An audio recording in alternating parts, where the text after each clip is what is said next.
Hello, everyone. My name is Rimeike, and I'm the founder of Quantum Cybersecurity Skills. Today's guest on SOC Superposition interview series is Gloria Cedillo. Gloria, please introduce yourself. Hi, hello, good morning, everybody. I have been working on the industry for more than 15 years by designing, commissioning, and performing a startup of different processes on plants. So for several industries such as food and beverage, manufacturing, oil and gas, water and metals. So I'm recently transitioning to cybersecurity because I have realized how the industry has become a target to cybersecurity Yeah, and all the damage that it is being causing. yeah. So with Gloria, we're gonna cover today a little bit about industrial part of cybersecurity. So let's start with the first question. So what could be the reasons that industry nowadays is getting more exposed to cyber attacks? And we have learned very recently in the media about unfortunate FireEye being exposed to cyber attack, state-sponsored attack. We have learned about EMA, European Medicines Agency, being exposed with where hackers have accessed files relating to COVID vaccine and so on. So, and it's just a few major hacks in the very recent days, so to say. But generally, generally speaking, the cyber exposure of the organizations, I personally don't see any slowing down when I read articles and so on. So, what is your view, Gloria? So on my point of view is that, as you said, right now, the industry, it is being exposed more and more to the internet. One of the reasons is that the plants or the industry wants to transition also to have like better technology and to do manufacturing faster and so on. So they are also transitioning to what it's calling now Industry 4.0, which is mixing digitalization Yeah, with factoring hardware.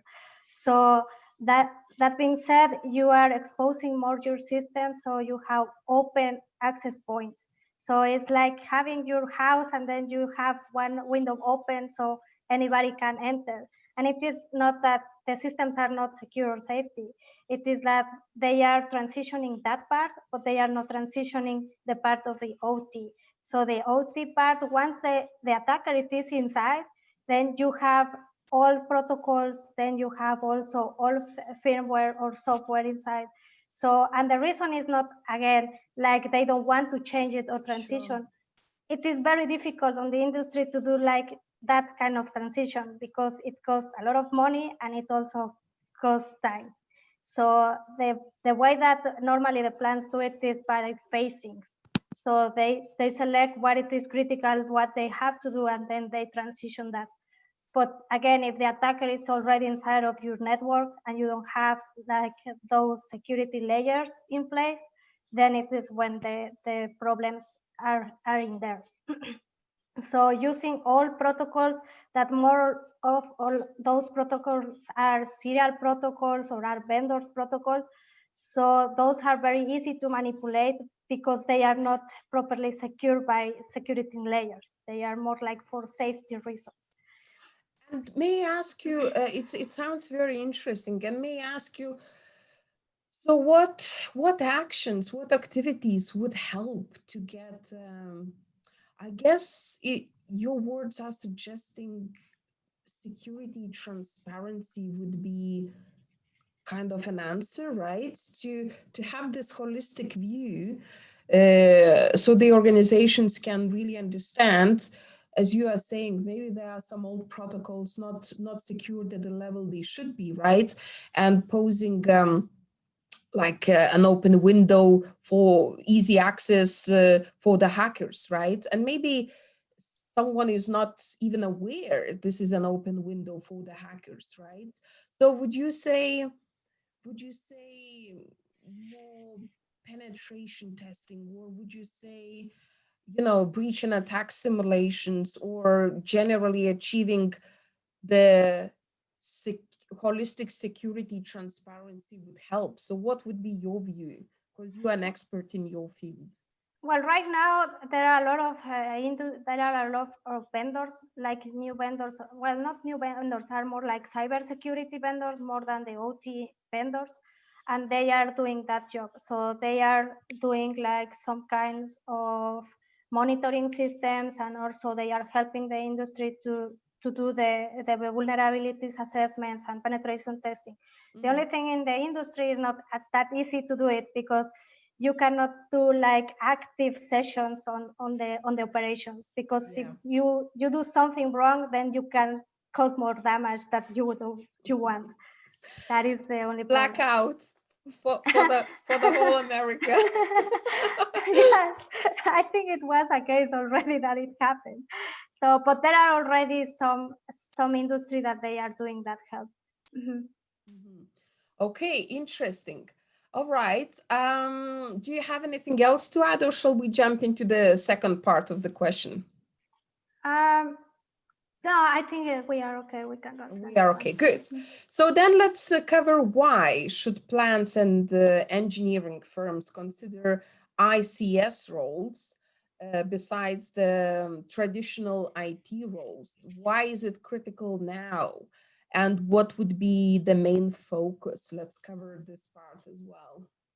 So following your question previous, that how or what you have to do to correct those exposure is also having those roles.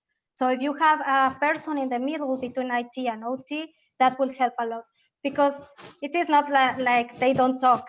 So it is just a different approach. So IT is more like, I'm gonna secure the information and what it is on my side, and the OT is more concern about the integrity of the safety, and also for the equipment and for the people. So that's what they want to protect. It's not like they don't care about other things. It is different approach. So having somebody that can see both sides of the coin, it will help a lot. So they can talk with the OT engineers, they can know what the IT side needs.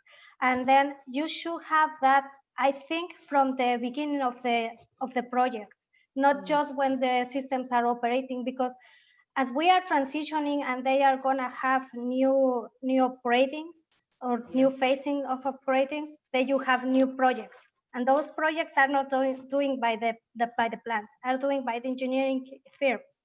So they have also to be prepared to do that. So having a person that it is on the layer, so you have the engineering team here, and then you have a layer that it is gonna to secure. So the OT engineers are concerned about the safety of the equipment, about what it is, how the system is going to operate. And then the ICS cybersecurity engineer then can check that they are following the to secure the network and using the correct equipment, and then also like doing policies to do the authentication, to do the authorization for HMIs, PLCs, and so on, because that is something that it is not really used to do it right now. And may I ask you, why didn't happen, why ICS roles are not yet I would say typical yet, or exercised very well, why this part wasn't covered, let's say 5 years ago or 10 years ago? Is it due to budget constraints, or is it that usually cybersecurity in the digital transformation, although there is a lot of talk, digital transformation equals security, the reality, what I'm hearing in the conversations among business leaders, the reality is slightly different. The reality is that security usually follows the digital transformation and is not part of the digital transformation design, let's put this way, or roadmap, right? So I'm just curious to better understand why ICS roles were not prioritized a little while ago. Why now, if I may? Yeah, sure. The reason is that, as I told you, you have a system that normally you don't upgrade. So you create your plant, and like 15, 20 years ago, you don't have these problems with security, okay? Sure. So then you don't have those roles. So the plants, what they normally do is you have like a gap air, so air gap, sorry. So then you have your network inside, and nobody can enter that network. So Sure. that's why it was protected. And then you don't need to have a role that it was checking if it is an open access point, and then the protocols are not with the secure layers, because that was not the problem in that moment. So the Yeah. problem in that moment, it was more like what to do to be better, or to improve the safety of the equipment, and not to allow people to get inside of the plants or things like that. So that's Yeah. why these new roles are coming. Fantastic. And I also loved your words where you mentioned, you know, cybersecurity, collaboration with engineering, who take care it's working operationally, it functions. You know, I like this, and I'm hearing a very similar sort of trend in other interviews I'm running, that there needs to be sort of improved or improved collaboration between cybersecurity teams and operational teams. In some other interviews, it was referred to IT ops and security operations. So again, I'm identifying some nice trends I'm hearing from other security experts in previous interviews. So very nice. Thank you. Again, this just shows that, you know, businesses need to think about this as well. Business leaders need to plan this as well ahead, because it will be very helpful, very useful for the success of the project, right? Okay. So so which are some of the existent solutions or best practices that are plants or engineering firms should consider mitigating the risks on cyber attacks? What best practices do you see in your field? What advice you could share with the listeners? Well, I have been reading and also watching a lot of videos on cybersecurity and how they are protecting the systems. And what I really like is that they are the vendors are doing like a special hardware. So they are having this hardware where they are just allowing to have just one traffic way. So in that case, they can grab all the information they want from the systems, but nobody can enter to the system. Yeah. So they don't allow that, and then the equipment, it will not move or do special movements or things like that. And also there are like special IDS and IPS, which are different than the ones that they are using right now, because you cannot use the same as you use normally, because if you flow the networks, and then you can slow down the communication between equipments. And sometimes in equipments and machines, you are operating less than 100 milliseconds, things like that. So if you don't receive that communication, then you slow down the equipment, and then you say, I'm not operating, and then you stop the plant, and you don't want to do that in that moment. Of course. And in the side of the vendors that produce OT equipment, they are doing or adding more features to secure HMI and PLCs. So they are doing more like authentication and also authorization for the equipment. So right now, what I have seen is that on the HMIs, you can have users that it is not just the password, it is also what kind of pop-ups they can operate, and sometimes they can operate it from certain machines, not on any machine or remotely. So you can do that, and before it was not implemented. And also they are updating the protocols, they are more open as well. And also they are considering in there to have encryption, authentication, and authorization, and as it is on the OPC UA. So another good thing is that also there are a lot of standard norms that now OT engineers can also follow and need to follow, and they are applying also cybersecurity on it. So such as the CIL, which is for the safety equipment. Yeah. So they are adding that part. So if you don't have that part in your system, they don't approve it as a CIL. And also the ISA, which is a standard that base engineering, like the base of engineering or design of the equipment is followed. So they are also adding a lot of stuff on cybersecurity.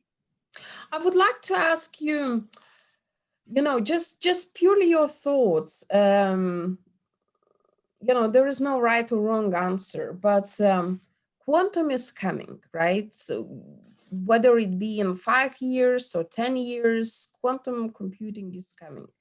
We know that quantum is posing a risk to existing encryption.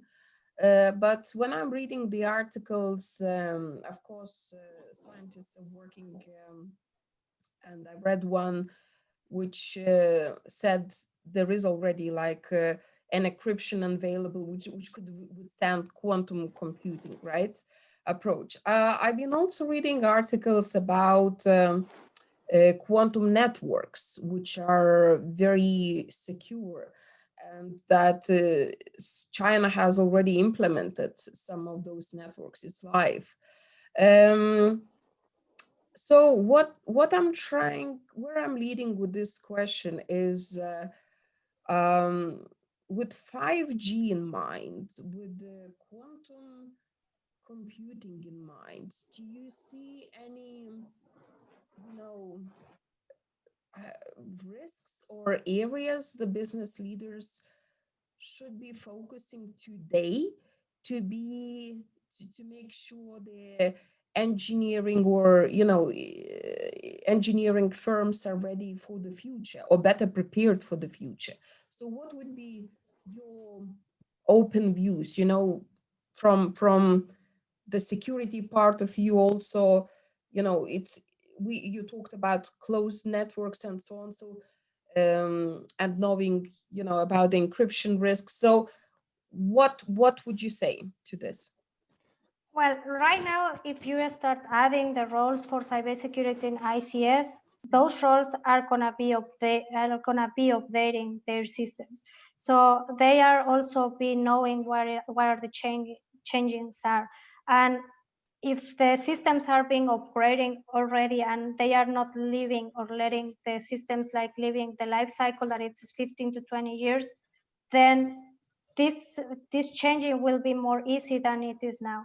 So the problem it was like you left the technology on OT systems like too long, and that's why now with all the technology that it is changing every day, so systems have to catch up with them. Yeah. That is the issue. And if you start having that now, then that is coming and coming. So if the technology is changing, then the industry will be changing with them. Fantastic. Well, thank you so much, Gloria, for your time, for your views. And I must applaud you are Thank you. our second female speaker on SOC superposition. So females rock. Thank you. As a female to female, of course. And thank you so much for your views. Thank you for very much. taking part. Thank you.